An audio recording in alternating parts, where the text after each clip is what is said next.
So, as promised in the shir from yesterday, we're going to get down here at the bottom, and we're in Parshas Amor.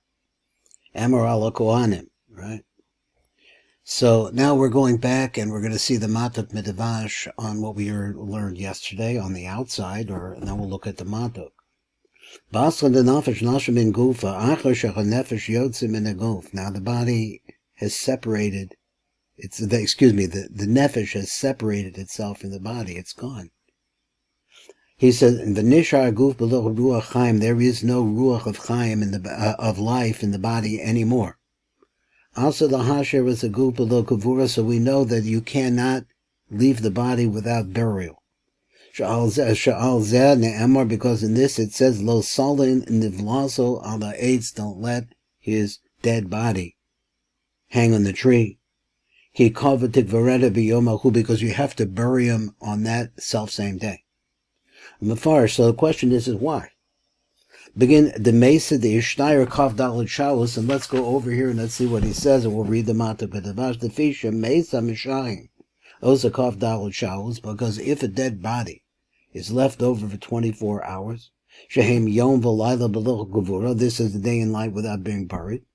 Nosen Chol Shech Be'evarim Merkava Al Yonin. Now look at these words, it brings weakness into the upper chariot. Now what's the idea of the chariot? The chariot is the three lines that allow, which are really basically the three lines that man represents too. We have a right arm, a left arm, we have the body in the middle.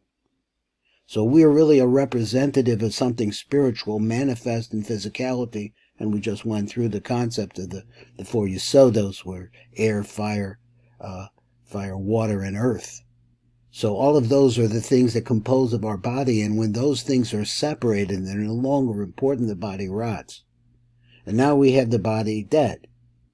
That really we are a hint and a representative in the physical world of the Merkava Al Yona, which is the flow of the light of the Ein Sof Baruch Hu through all the spheros. So like we have this concept that there is a hole that the chitzonim, in other words the kleep and false ideas and falseness, have a hole down below on the body of a dead body. So that same hole actually goes through all of the universes. The body is in Olam Asiyah, but it also flows through Olam Yetzirah, Bria, and even into its silus, because it's like a river. If you dam it up at the bottom and there's nothing there down at the bottom, then everything will collapse up above. It'll overflow and be dysfunctional. So there's another reason while it's forbidden to let the dead body lie over. He says, and what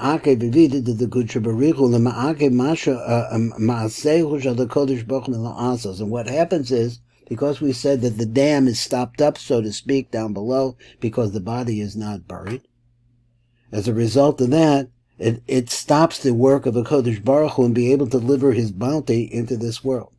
Because it's possible that this nefesh has a gezer on it. That he already knows from the time that the person was judged, before he was just lying on his deathbed, that he's not going to go directly into the Shekhinah and attach himself to the Shekhinah, that he's going to go into another body.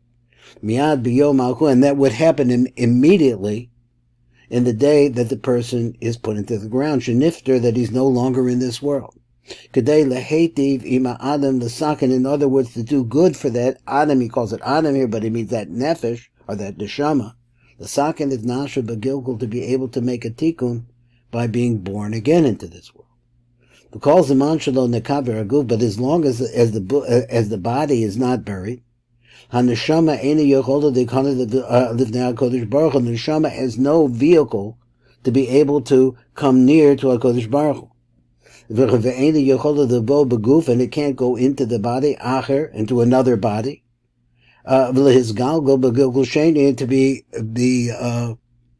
reincarnated in a different body.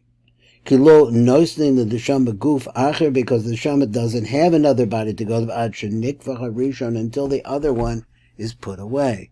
So it seems like this is bringing us an answer to why it is that you have to bury it. The burying means that you are actually removing it totally, completely from this physical world. And while you're doing that, you're allowing the flow to come back again because that block is no longer there. So let's see a little bit more Zohar. So he said, this is like a man, the Mises Itisa, in a situation where Chas v'Shalom, his wife died. Lo ischazele the Mesav Itisa Achra, it's not permitted for that person to marry another woman, at the cover the Kadmisa, until the first wife is buried. Ein min haroi lisa isha cheres, ad shekaver esa rishona, until he buries the first one. Begin done for this reason. Amro Raisa, the Torah says, Bishvil zecha b'amra Torah, lo salam nivlaso the eitz, you can't let the body hang on the tree. Now, this is part of a Talmud, the learning over there in the Sechtas. Of course, there's a pasuk in the Chumash, but it's also learning in the Sechtas Sanhedrin. Let's look just a little bit more. I will read them both together. Davar acher tam shlishi al iser halanas amei. So here's another reason why we're concerned about this. Kikat is parsha nishmasach min gufa, because when the body, the soul, the neshama, he separates from the body, kisher niftach neshama min guf, the road to the lechus ba'olam ha'elyon, and if a boy wants lemeza lahaku alma, wants to go to the upper world, lo seil lahaku alma ad the yahavin law gufa achra minahora. That cannot happen. Person cannot join the Shekhinah, go into the world beyond, to reach the Olam Abina, to go all the way up and be close to the Kodesh Baruch Hu, until the person gets another body, the Yahavli La Gufa Achram in the Chorah that's made out of light. The Basi Yechola the Lameil, and then after that he'll be able to go out. Eina Yechola the Kane the Olam Elyon, or another body, but this body made out of light. What light? The light of the nature of the Ein Sof Baruch Hu. But only after that can that neshama come in. You know this from Eliyahu, a Navi. That's how you know this. The Havalei trained Gufim because he had two different bodies. Interesting thing.